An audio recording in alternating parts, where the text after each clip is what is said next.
So, Father God, salamat po, Ama, sa umaga ay sa hapon pong ito, Panginoon. Patuloy ka namin, Lord, pinupuri, pinapasalamatan ng iyong kadakilaan, O God. Panginoong Isus, patuloy, Panginoon, na gusto naming maranasan ang iyong presensya, O God. Patuloy mo kami bigyan, O God, ng katagumpayan, O God. Ano mang pag-uusapan namin, Panginoon, ay mag-speak ka sa aming mga buhay, O God. Lord, ano mang pag-aaralan namin ngayon, Ama, ay patuloy kang manghusap, O God. Bigyan mo po kami ng knowledge and wisdom, Ama, at pagpalain mo po si Ate Mayet, si Maricel, ang kanyang mga anak, ang aming mga anak, O God, even sa Ate Mayet, lahat sa Ate Nita, O God, ang kanyang buong sambayan, buong asawa niya, Panginoon, pagpalain mo, Ama. Lord, always keep our family, Panginoon, with a spirit of love, peace, and happiness, Panginoon. Lord, ikaw ang maging sentro ng aming buhay, Ama. Lord, nagpapakumbaba kami sa iyong paharapan, Panginoon. Patawarin mo po kami sa anumang mapagkukulang makakasala namin, Panginoon. Ang aming buhay ay nakalaan para sa iyo, Ama.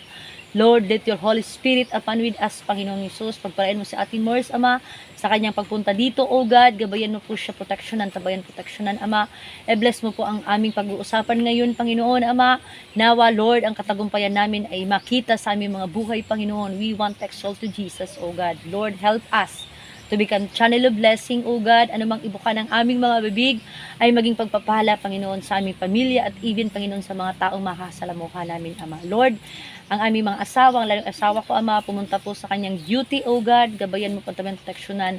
Ang mga salita na nanggagaling sa iyo ay ibigkis mo sa kanyang baywang at ito'y sa buhay niya at ma-apply niya sa kanyang trabaho, sa kanyang mga katrabaho, Ama. Ma-share po niya a word of God, O God. Word na kung saan ay nagbibigay buhay, Panginoon, yung mga salita, Ama, yung mga salita ay may pag-asa, Panginoon. Lord, in Jesus' name, there is a power in the name of Jesus, Ama. Kaya, Lord, patuloy mo kaming lukuban, kakanin mong kabanalan.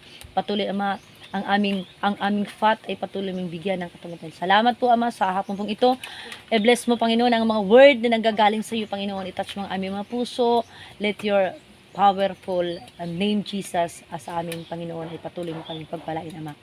Sa tanging Panginoon, anak na si Jesus. Amen. Amen.